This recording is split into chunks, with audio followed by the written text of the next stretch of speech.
Sophie Cunningham reveals intriguing reality about CBA negotiations she recently found out. With the ongoing CBA negotiations between the Wnba and the Wnba, the league and the players' union have agreed to a 30-day extension after failing to reach an agreement on October 31st. But as players begin to explore the business side of the sport, Sophie Cunningham just discovered how the system truly works. In her latest appearance on the Show Me Something podcast, Sophie Cunningham and West Wilson, the Indiana Fever star, revealed that she was unaware of the collective bargaining process until recently, after being asked about her thoughts on the extension. "I actually learned a lot because we've been having CBA calls. It's actually very intriguing. I love the business side of things. But when you don't know, you don't know," she admitted. "So I thought that if we didn't have an agreement by the 31st, then it was a lockout. But that's not true. If both sides are continuing to negotiate and trying to come up with something, then you're still not in a lockout.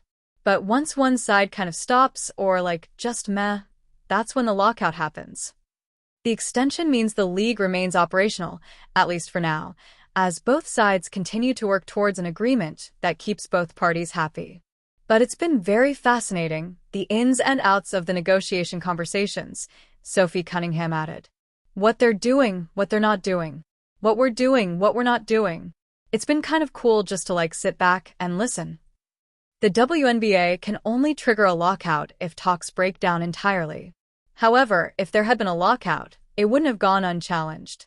The players' union can fight back by filing an unfair labor practice complaint with the National Labor Relations Board, arguing that the league isn't bargaining in good faith. And if things really fall apart, players still have one last card to play: dissolve the union and take the league to court under antitrust law. It would be a drastic step that could open the door to lawsuits claiming that certain Wnba rules limit player rights, forcing the league into tougher negotiations.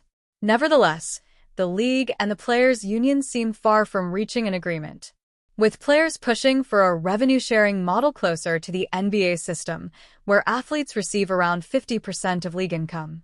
The Wnba's current structure offers fixed-rate increases, which just don't scale with the league's growth. On top of pay, players are also pushing for stronger maternity benefits, better retirement plans, and fairer prioritization rules that stop them from losing overseas opportunities. Why are the stakes high this time? Unlike the 2019 negotiation, when the league and Wnba reached a new deal after a 60-day extension, this year's window is even tighter. Two expansion teams, Portland and Toronto, are waiting for the finalized roster and salary cap rules before they can start building. A major free agency wave is also approaching, with several veterans eyeing new destinations, leaving the entire offseason in limbo. If talks drag on, everything from expansion drafts to player contracts could face delays, disrupting the 2026 schedule. However, while a lockout or a strike still seems unlikely, with both sides actively meeting with legal counsel, another extension could create serious timing conflicts. And the Wnba simply can't afford uncertainty heading into a pivotal year for its growth and expansion plans. While for Sophie Cunningham, this negotiation period has been an eye-opener into the business side of basketball, the clock continues to tick toward another deadline, and the lessons may soon turn real if talks don't yield results. The post Sophie Cunningham reveals intriguing reality about CBA negotiations she recently found out appeared first on Essentially Sports.